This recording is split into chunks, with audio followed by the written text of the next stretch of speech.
कहानी की शुरुआत में हमें बताया जाता है कि एक बहुत ही फेमस टीवी एक्ट्रेस एना फिट्स की अचानक से मौत हो चुकी है, जिसकी डेड बॉडी उसी के बाथरूम से मिली थी और अब उसकी बॉडी को एक प्राइवेट हॉस्पिटल के मर्चरी वार्ड में रखा गया है। इसके बाद हमें दो दोस्तों को दिखाया जाता है जो कि उसी हॉस्पिटल में अपने तीसरे दोस्त जिसका नाम पाव था उससे मिलने के लिए आते हैं। वो दोनों पाव को अपने साथ एक पार्टी चलने के लिए कहते हैं, पर क्योंकि पाव इस हॉस्पिटल में एक मर्चरी वार्ड में काम करता था, इसलिए वो पाव से उससे कहता है कि अभी नहीं, उसकी शिफ्ट खत्म हो जाएगी 1 घंटे में, तब तक वो दोनों इंतजार करें। जिसके बाद वो लोग पार्टी में चलेंगे। फिर वो तीनों हॉस्पिटल की बिल्डिंग के पीछे आ जाते हैं जहां वो लोग ड्रिंक करते हैं और ड्रिंक करते करते एना फिट्स की मौत के बारे में बात करते हैं। तो इस पर इवान पाहो से पूछता है कि क्या सच में एना फिट्स की डेड बॉडी इसी हॉस्पिटल में है। इस पर पाहो से बताता है कि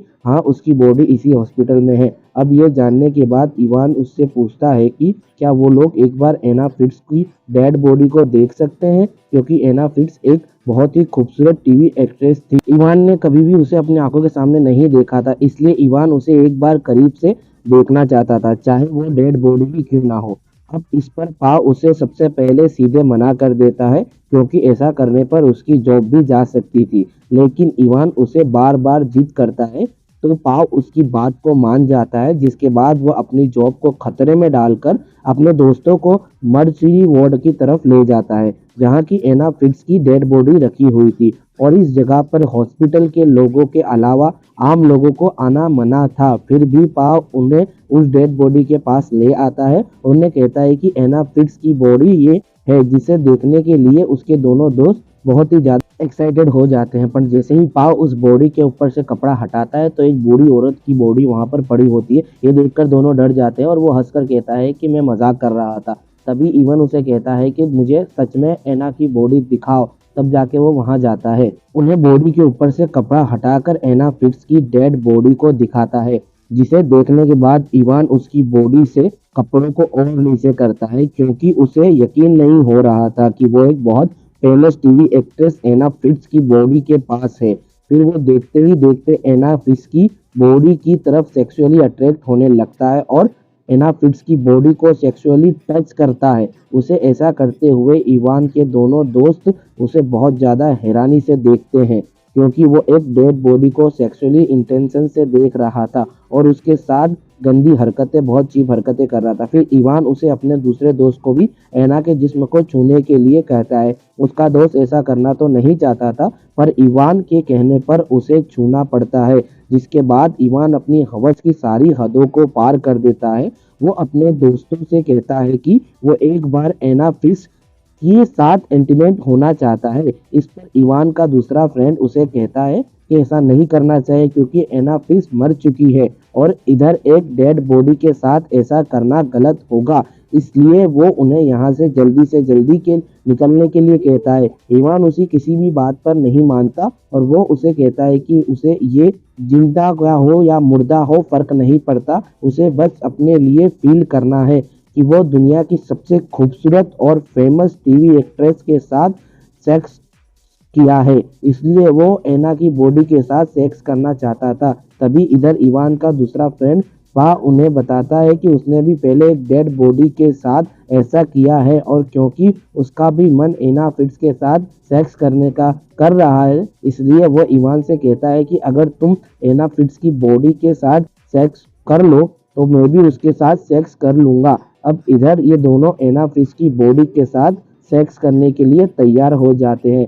पर जो इनका तीसरा फ्रेंड था वो बहुत ही शरीफ था, उसे ये चीज़ें बहुत गलत लगती हैं, इसलिए वो ऐसा करने से उन्हें मना करता है। पर वो दोनों उसकी बात को नहीं मानते। अब उनका तीसरा दोस्त उनके साथ सेक्स करने के लिए तैयार तो हो नहीं होता, पर वो उनके साथ यहीं पर रुक जाता है, क्योंकि वो दोनों उसके दोस्त थे। जिसके बाद ये तीनों दोस्त इधर ड्रग्स लेते हैं और फिर पाव और उसका दूसरा फ्रेंड वहां से रूम में बंद हो जाते हैं। इधर इवान एना फिट्स की डेड बॉडी के साथ सेक्स कर रहा होता है। फिर उसके बाद पाव एना फिट्स की बॉडी के पास जाता है और उसके साथ सेक्स कर रहा होता है। तभी अचानक से सेक्स करते करते ही एना फिट्ज की आंखें खुल जाती है, जिसे देखने के बाद पाव बहुत ही डर जाता है। वो चिल्लाने लगता है। तभी उसके चिल्लाने की आवाज़ सुनकर इधर इवान और उसका दूसरा फ्रेंड आ जाता है।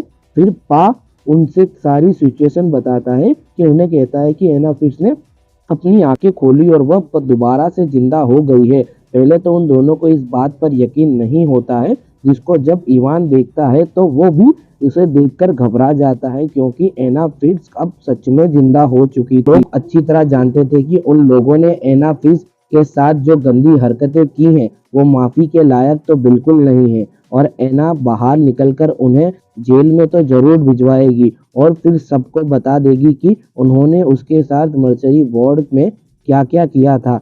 इस तरह से उनकी पूरी जिंदगी, उनका करियर बर्बाद हो जाएगा और उन्हें अपनी पूरी जिंदगी को जेल में बिताना पड़ेगा। इसलिए इस बीच से बचने के लिए इवान इना को मारने का डिसाइड करता है। लेकिन इधर इवान को जो दूसरा फ्रेंड था वो इवान की इस बात के लिए एग्री बिल्कुल नहीं होता। एना को होश में देखकर जल्दी से उसके पास जाता है और उसे पानी पिलाकर कपड़े पहना देता है, और फिर तभी इनके उधर किसी के आने की आवाज़ सुनाई देती है। तो ये तीनों उसे देखकर छुप जाते हैं और एना की बॉडी के ऊपर कपड़ा डाल देते हैं। एना होश में तो आ चुकी थी, पर वो अपने बॉडी के किसी भी पार्ट को मूव नहीं कर पा रही थी और वो बोल भी नहीं पा रही थी, लेकिन वह सब कुछ देख पा रही थी और समझ रही थी। इसलिए उधर जब पाव का कुली एक डेड बॉडी को पहुंचाने के लिए आता है तो एना चाहकर भी इधर बोल नहीं पाती और चिल्ला नहीं पाती, और वो कंपाउंडर वहां से दरवाजा लॉक करके चला जाता है। अब उसके जाने के बाद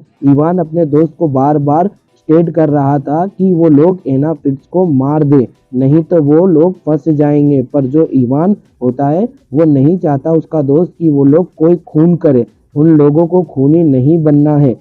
फिर इसी बात पर इवान और उसकी बहस हो जाती है और दोनों में तभी लड़ाई चालू हो जाती है। गुस्से में आकर इवान उसके दोस्त को मारने लगता है और मारते मारते इतना मारता है कि वो जमीन पर गिरकर बेहोश हो जाता है। तभी इवान उसे देखकर डर जाता है कि ये इसे क्या हो गया है। पीछे से पाव उसे पकड़ता है कि क्या कर रहे हो तुम यहाँ पर। इवान ने जब उसे गुस्से में मारा था उसका सर जमीन पर टकरा गया था और उसके सर से बहुत ज्यादा खून आ रहा था। अगर जल्द से जल्द उसे मेडिकल ट्रीटमेंट नहीं मिला तो उधर ही उसकी मौत हो जाएगी, लेकिन वो लोग भी उसे अब ट्रीटमेंट के लिए बाहर नहीं ले जा सकते थे। पाव का कलीग बॉडी को पहुंचाने के लिए आया था तो वो जाते वक्त दरवाजे को लॉक कर दिया था। इसलिए अब इवान और पाव अपने दोस्त और एना की बॉडी को एक दूसरे कमरे में ले जाते हैं। इसके बाद पाव अब जब अपने कपड़े चेंज कर रहा होता है तब इधर इसके साथ काम करने वाला उसका कलीग भी आ जाता है, जो कि एना की मौत के बारे में उससे बात करने लगता है। तब इधर दूसरे कमरे से एना भी बोलने की कोशिश कर रही होती है ताकि वो लोगों से बच सके, पर इवान उसके मुंह पर हाथ रखकर उसका मुंह बंद कर देता है। और फिर इधर पाव भी अपनी कलीग को बहला फुसलाकर उसके साथ बाहर चला जाता है। फिर हम इवान को देखते हैं जो अपने दोस्त की तरफ देखता है तो उसकी सांस अब नहीं चल रही थी, जिससे इवान बहुत घबरा जाता है। तभी एना उसे कहती है कि शायद वह अब मर चुका है। फिर थोड़ी देर बाद इधर पाव वापस आ जाता है तो उसे जब ये पता चलता है कि उनका ये दोस्त मर चुका है तो वो इसे बहुत दुखी होता है। इसलिए अब इवान उसे हिम्मत देने की कोशिश करता है। उसे कहता है कि हमें इसने नहीं मारा, हमारा कोई दोस्त नहीं है, यह बस एक एक्सीडेंट था। तभी एना उसे कहती है कि इस सब के लिए तुम्हें जेल जरूर जाना पड़ेगा। तो इस पर इवान एना को अपना मुंह बंद रखने के लिए कहता है और फिर इवान पाव को उस कमरे से बाहर लाता है और उसे समझाता है कि अगर वो लोग पकड़े गए तो उनकी पूरी जिंदगी और उनका पूरा करियर खत्म हो जाएगा। अब जो हो गया वो हो गया, अब हमें अपने बारे में सोचना चाहिए। इसलिए हमें सबसे पहले अपने दोस्त की बॉडी को कहीं पर ठिकाने लगाना है और हमें बचने के लिए एना फिट्ज की बॉडी भी मारनी पड़ेगी। उधर हम एना को देखते हैं जो खुद को स्ट्रेचर से नीचे गिरा देती है और वो उन दोनों के दोस्त को फोन से किसी को कॉल करने की कोशिश करती है, पर इससे पहले कि उसकी बात हो पाती इधर इवान आ जाता है और वो एना के फोन को हाथ से लेकर फोन छीनकर फोन को कट कर देता है। इसके बाद वो दोनों एना को स्ट्रेचर पर लेटाकर दूसरी ओर ले जा रहे थे। तभी रास्ते में उन्हें उनके दोस्त के फ़ोन पर उसी नंबर से कॉल आता है जिसे कि एना पहले लगाया था। दरअसल उस टाइम एना ने अपने डैड को कॉल किया था। जैसे ही इवान कॉल उठाता है तो एना हेल्प हेल्प के लिए चिल्लाने की कोशिश करती है, पर तभी पाव उसके मुंह पर हाथ रखकर उसका मुंह चुप कर देता है और फिर इवान रॉन्ग नंबर कहकर फ़ोन को कट कर देता है।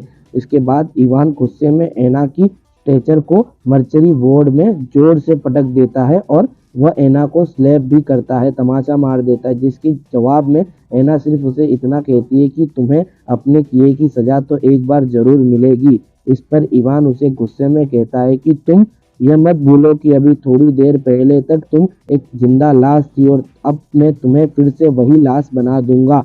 इसके बाद वो वहां से एक कंटेनर लेने जाता है जिसके वो अपने दोस्त उसकी डेड बॉडी को उसमें डाल सके और उसे कहीं पर डंप कर सके। और यहाँ हमें पाव को दिखाया जाता है जो एना की बॉडी को साफ कर रहा होता है। अब एना उसको अपनी बातों में फंसाने की कोशिश करती है और उससे कहती है कि तुम्हें ईवान का साथ देने की कोई ज़रूरत नहीं है क्योंकि तुमने कुछ नहीं किया है, सब कुछ तो ईवान ने किया है और वो सबसे झूठा है क्योंकि उसी ने तुम्हारे दोस्त को मारा है। जिस पर पाव उसे कहता है कि हाँ वो तो एक एक्सीडेंट था, जिस पर एना उसे कहती है कि नहीं ऐसा नहीं है, दरअसल जब तुम अपने कलीग के साथ बाहर गए थे तो ईवान अपने दोस्त का गला घोट कर उसे मार दिया था। अब इस बात को सुनने के बाद पाव इसके बारे में सोचने लग जाता है, लेकिन फिर वह एना के मुंह पर टेप लगाकर उसका मुंह बंद कर देता है। जिसके बाद पाव दूसरे कमरे में अपने दोस्त के खून को साफ करने में लग जाता है और अब इस मौके का फायदा उठाकर एना कोशिश करके स्ट्रेचर से खुद को गिरा लेती है और फिर मर्चरी वार्ड से बाहर आ जाती है। फिर इधर इवान जब कंटेनर लेकर वापस आता है तो उन्हें इधर एना दिखाई नहीं देती, जिससे वो दोनों बहुत घबरा जाते हैं। फिर ये दोनों डर डर के एना को ढूंढने लग जाते हैं। इधर हम एना को देखते हैं जो कि रेंगते रेंगते एक लिफ्ट तक पहुंच जाती है। जैसे ही लिफ्ट बंद होने वाली थी, इवान लिफ्ट पर अपना हाथ डालकर उसे रोक देता है और फिर वो एना को इधर से घसीटते हुए वापस मर्चरी वार्ड में ले जाता है। फिर इधर पाव इवान से बात करता है और उसे कहता है कि मैं जानता हूँ कि तुमने ही हमारे दोस्त को मारा है। जिस पर इवान उसे कहता है कि हाँ मैंने ही उसे मारा है, पर वो एक एक्सीडेंट था, मैंने जानबूझकर नहीं मारा था। इस पर पाव उसे कहता है कि तुम झूठ बोल रहे हो, तुमने उसे मेरे जाने के बाद जानबूझकर उसका गला दबाकर मारा है। अब ये बात सुनकर इवान नर्वस हो जाता है और वह समझ जाता है कि एना ने शायद इसको कोई झूठ बोला है और इसलिए वो अब पाव से कहता है कि मैंने उसे जानबूझकर नहीं मारा था और एना ने जो तुम्हें कहानी बताई है वो सब झूठ है। उसने अपने बचने के लिए तुमसे झूठ बोला है और तुम्हें उसकी बातों में नहीं आना चाहिए। इसके बाद वो दोनों एना को मारने का डिसाइड करते हैं और इवान पाव से कहता है कि उन्हें एना की सांसें रोककर उसे मारना होगा जिससे किसी को कोई शक भी नहीं होगा। और फिर वो पाव को कपड़ा देकर इसे एना को मारने के लिए कहता है क्योंकि वो इस पूरे क्राइम को अकेला जिम्मेदार नहीं बनना चाहता था, इसलिए वो पाव को ऐसा करने को कहता है। पर पाव ऐसा करने नहीं चाहता था तो वो अब इवान पाव के हाथ पकड़कर एना के मुंह पर जबरदस्ती कपड़ा रखवा देता है और फिर थोड़ी देर के बाद एना कोई रिस्पॉन्स नहीं कर रही होती तो वो लोग उसके मुंह पे से कपड़े को हटा देते हैं और अब एक बार फिर से एना मर चुकी थी। उसके बाद वो दोनों एना की बॉडी को स्ट्रेचर पर रख कर देते हैं और अपने दोस्त की बॉडी को कंटेनर में डाल देते हैं। फिर इवान उस कंटेनर को लेकर दम करने के लिए चला जाता है और इधर पाव एना की बॉडी को साफ करने में लगा होता है और इधर इवान भी अब अपने फ्रेंड की बॉडी एक सुनसान जगह पर डम करके वापस आने लगता है और इधर पाव ने भी एना की बॉडी को पूरी तरह से साफ कर दिया होता है। फिर वो जब यहाँ से जाने वाला था तो वो एक बार जाने से पहले एना के मुंह से कपड़े को हटाता है तो पता चलता है कि एना अभी भी मरी नहीं है बल्कि जिंदा है। पाव उसे कहता है कि तुम चुप रहना और रिलैक्स करना। अब इधर यह जानने जरूरी है कि एना मरी क्यों नहीं थी, बिकॉज ऑफ दोबारा जिंदा कैसे हो गई थी और पाव ने उसे ऐसा क्यों कहा कि चुप रहना और रिलैक्स करना। दरअसल ऐसा करा क्योंकि पाव को यही कह रही थी जब वो उठी थी कि तुम्हारा कसूर नहीं, इवान का सब कुछ करा धरा है। इन दोनों ने मिलकर एक प्लान बनाया जिसके अकॉर्डिंग जब एना का दम घुटने वाला था तो उससे पहले ही उसने मरने का नाटक किया और इवान ने भी जल्दबाजी में उसे मरा हुआ समझ लिया था। इसके बाद इधर इवान भी वापस आ जाता है और फिर जब ये दोनों यहाँ से जाने वाले थे तो जाने से पहले इवान अपने पर्स को चेक करने लगता है। तब उसे पता चलता है कि आईडी कार्ड नहीं मिल रहा उसका। तो अब इवान अपने आईडी कार्ड को लेने के लिए वापस मर्चरी वार्ड में जाने लगता है। इधर पाव उसे रोकने की कोशिश करता है लेकिन इवान मर्चरी वार्ड में के अंदर आ जाता है और जब वो यहाँ पहुँचता है तो वो देखता है कि एना अभी जिंदा है और उसके दोस्त ने ही उसे धोखा दिया है, जिससे वो गुस्से में पाव के गले को दबाने लगता है। पर फिर वो थोड़ी देर बाद उसे छोड़ देता है क्योंकि वो अपने दूसरे दोस्त को खोना नहीं चाहता था। लेकिन तभी पीछे से एना इवान के गले पर एक कैंची से मार देती है जिससे उसका गला कट जाता है और थोड़ी ही देर बाद इवान भी मर जाता है। अब यह देखकर पाव बहुत ही डर जाता है। एना से कहता है कि हमारा ये प्लान नहीं था, तुम्हें उसे मारना नहीं चाहिए था। तभी एना उसी कैंची से पाव को भी जान से मार देती है और यहीं पर ये कहानी क्या एंड हो जाता है। तो आपको ये कहानी कैसी लगी मुझे लाइक कमेंट करके ज़रूर बताइएगा। अभी तक चैनल को जिसने सब्सक्राइब नहीं किया वो सब्सक्राइबर भी प्लीज़ करिएगा। हंसते रहिए, मुस्कुराते रहिए और अपनी फैमिली के साथ सुरक्षित